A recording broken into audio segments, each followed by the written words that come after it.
ទឹកត្រីតិចទៅ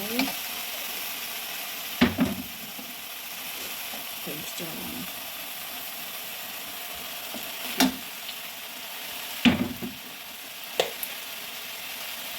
ចេញ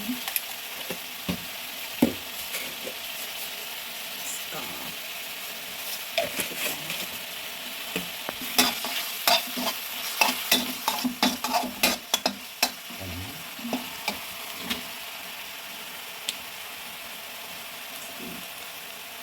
ឈ្ងុយ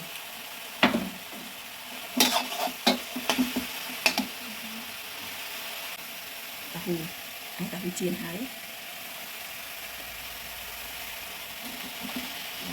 តែតាហ៊ូមកដាក់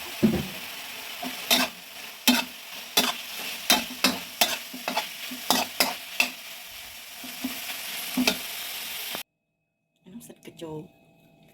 តចិត្តត្រាំទឹកវាសិនហើយជ្រុះអាដីខ្សាច់ហ្នឹងនេះសាច់ដូចភ្លើងមាន់ហើយវាសៃចឹងរៀងវា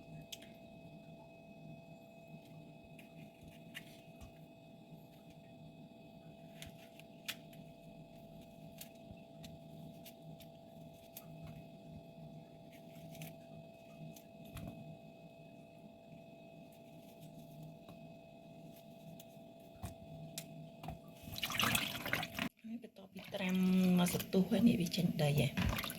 ដីវាធ្លាក់មកក្រោមបន្តលាងវា4ទឹកអីទៀតទៅបើប្រកាសថាវាអស់ដីហ៎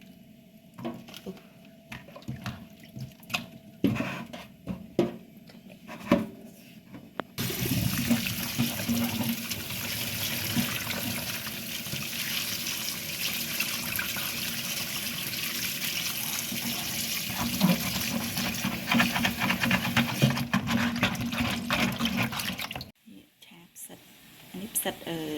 ហាផ្សិតកញ្ចោមួយឆ្នាំមានតែម្ដងដុសតាមព្រៃណាទៅវាចូលជាតិគ្រឿងសាច់ហើយតែអាចផ្សិតចូល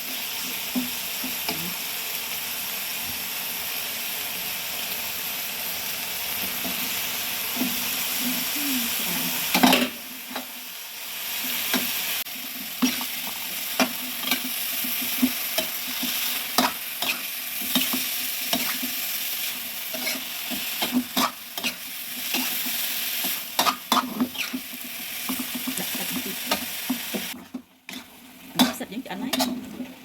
ក្រោយដាក់